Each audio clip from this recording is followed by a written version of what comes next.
À quarta-feira contamos, como é habitual, com o comentário de Luís Filipe Lages, professor universitário. Hoje vamos falar de soluções positivas para problemas globais e locais. Bom dia, Luís Filipe Lages. Muito obrigada pela sua presença. De que problemas é que estamos a falar? Muito bom dia, Sandra. Obrigado pelo convite. No fundo, estes problemas são desafios que se põem às pessoas e às organizações, tanto ao nível local como ao nível global. Ao nível das pessoas, o que nós estamos a observar é que hoje em dia estão-se a passar uma série de paradoxos. Por exemplo, como é que se consegue encontrar emprego numa altura em que a oferta de emprego tem vindo a diminuir em várias áreas? E em que a taxa de desemprego aumentou recentemente para 16,5%. Exatamente. Como é que se consegue, por exemplo, aumentar ou melhorar a sustentabilidade das famílias numa altura em que existe menos dinheiro nos mercados? Como é que se consegue criar empresas ou incentivar o empreendedorismo numa altura em que muitas pessoas não estão preparadas para o fazer? E se calhar também não estão motivadas. Ou muitas vezes estão motivadas, mas não têm as ferramentas para o alcançar. Como é que se pode promover, por exemplo, a inovação, a criatividade, numa altura em que a pressão que existe na nossa sociedade é para, digamos, combater tudo que está alinhado com o risco? Do ponto de vista das organizações, passa-se exatamente o mesmo. Portanto, como é que se pode pagar salários numa altura em que as vendas estão a cair? Como é que se pode pôr as equipas a inovar numa altura em que existe uma tendência para cortar aos custos? Como é que se consegue, por exemplo, trazer valores com valor mais acrescentado para o consumidor final numa altura em que os mercados estão muito saturados, muito dinâmicos e as empresas têm que realmente sair com ideias altamente criativas? Portanto, e agora as respostas para essas perguntas todas. Exatamente. Portanto, existem várias formas de responder a estas questões. Por exemplo, ao nível dos problemas sociais, eu penso que a sociedade pode, através das plataformas sociais, por exemplo, ser com soluções para todos estes problemas que eu acabei de responder. Eu, por exemplo, no meu caso específico, tenho várias centenas de alunos a trabalhar na resposta a estes problemas e depois estas informações vão ser tornadas públicas e disponíveis online. Ao nível das empresas, claramente aqui a grande questão é desenvolver uma série de metodologias, uma série de programas, treino dentro das empresas que permita que estas tornem as pessoas mais out of the box, que lhes deem a liberdade para pensar, que lhes deem a liberdade para ser criativas. E mesmo as próprias empresas podem começar a alocar uma parte das suas vendas para a área de investigação e desenvolvimento. Portanto, começar a dizer parte do meu balanço é todos os anos dedicado para investir em ideias out of the box. E certamente muitas dessas ideias vão acabar por ter um impacto no mercado. No fundo é isso que acontece em Silicon Valley, é isso que acontece na área de Boston, é isso que está acontecendo neste momento na China, um bocadinho por todo o mundo. Se olharmos para a perspectiva agora de um ponto de vista global, eu penso que a grande questão é a sociedade tem que se começar a focalizar nas soluções e menos nos problemas. Com soluções positivas? Exatamente, com soluções positivas. Quais?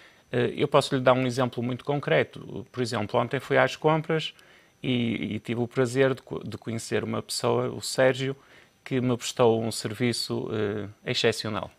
E eu depois fui ao balcão de atendimento para fazer um elogio ao Sérgio. E na altura cheguei lá e pedi o livro dos elogios. Não havia. E não havia livro dos elogios. Só existe livro de reclamações. Exatamente. E é quando existe. Exatamente. Então o que eu fiz foi pedir o livro de reclamações e tive que pôr uma caixinha a dizer porque é que não... portanto, tive que acrescentar uma caixinha onde dizia quero fazer um elogio ao Sérgio, não é? E no fundo é um bocadinho isto. Quem diz o Sérgio, diz a Ana, diz o João, diz as Sofias, diz os Antónios, que estão espalhados por aí. Portanto, estamos a falar de talvez mais de 1 milhão de pessoas que trabalham na área dos serviços. Portanto, se houver esta perspectiva de nos focalizarmos em soluções positivas que permeiam o mérito, certamente a produtividade vai melhorar. Em Portugal acha que há pouco essa cultura de promover o mérito. As pessoas olham mais para o lado negativo. Há mais tendência para o pessimismo. E eu penso que está a mudar. Há mais tendência nas empresas para apontar o que está mal do que para apontar o que está bem. Eu penso que está a mudar no sentido positivo. Portanto, as pessoas e as empresas começam-se a perceber que, focalizando-se constantemente nos problemas, não vão encontrar a solução. Portanto, é evidente que não podemos ignorar os problemas, mas os problemas é apenas um ponto de partida. Portanto, temos que focalizar no problema, mas depois fazer um brainstorming com equipas ou com pessoas ou no dia-a-dia. Às vezes é uma conversa de rua, às vezes é uma conversa com um taxista que nos vai dizer qual a solução para resolver o desemprego no nosso país. Portanto, são coisas relativamente simples. Agora, essas ideias têm que ser trazidas para a sociedade. E hoje em dia, através de plataformas sociais, é relativamente fácil fazer, através da internet. E a nível dos mercados mundiais, também há tendência para esse pessimismo ou aí existem empresas em contraciclo? Nesse aspecto, em particular? Eu penso que depende muito da cultura. Por exemplo, no caso da cultura chinesa, a palavra crise significa oportunidade. Nesse sentido, quando alguém vai para o negócio e alguém está a dizer existe aqui uma crise específica na nossa empresa, alguém está logo a pensar, mas esta crise é uma oportunidade. E vice-versa, não é? Portanto, e é uma oportunidade, por exemplo, para quê? Portanto, sempre que existe uma ameaça, sempre que existe um ponto fraco, existe uma oportunidade para se melhorar. E é por isso que nós estamos aqui, é para nos melhorarmos constantemente. Portanto, nada é perfeito. Se tudo fosse perfeito, não fazia sentido haver organizações, não fazia sentido sairmos à rua, porque, por definição, já éramos perfeitos. Como é que é possível estimular a criatividade nas empresas para apresentar essas ditas soluções positivas para os problemas locais e também globais? Começa logo por se pensar out of the box. Portanto, dentro das organizações, começar a dizer às pessoas: vamos começar a pensar como as crianças. Eu penso que são soluções muito simples. Vamos pensar, por exemplo, no caso de uma empresa que esteja a desenvolver soluções para crianças, por exemplo. O que é que uma criança pensaria? Se eu quero fazer um brinquedo para uma criança, vou falar com as crianças. O que é que uma empresa faz? Muitas vezes tenta complicar o que é simples.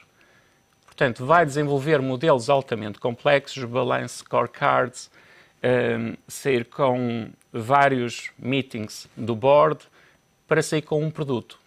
Se falarmos com uma criança e perguntarmos à criança que brinquedo gostarias de ter, a criança vai dizer de imediato o brinquedo que queria ter. Portanto, temos que nos focalizar em soluções simples, criativas, out of the box, mas para isso é preciso que as pessoas se isolem de toda a educação que tiveram no passado, de tudo o que os pais lhes disseram no fundo. Mas isso está errado, isso... Esse pensamento out of the box, nós já nascemos com ele ou isso cria-se também?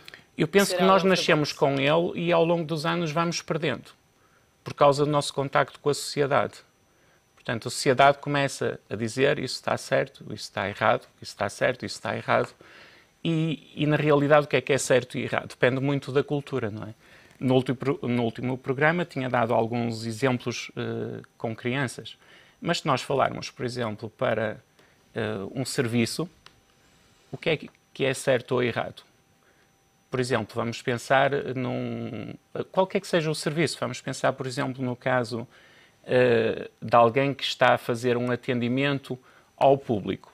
Por vezes a pessoa está a fazer algo, nós não sabemos porquê, porque tem instruções superiores para fazer esse algo. E nós vamos descarregar a nossa fúria nessa pessoa, quando na realidade não sabemos a estratégia que a empresa tem por trás. Ou seja, o estar certo ou errado depende muito de quem olha. Exatamente. E depende dos vários, é o que eu tipicamente costumo dizer, depende dos vários stakeholders.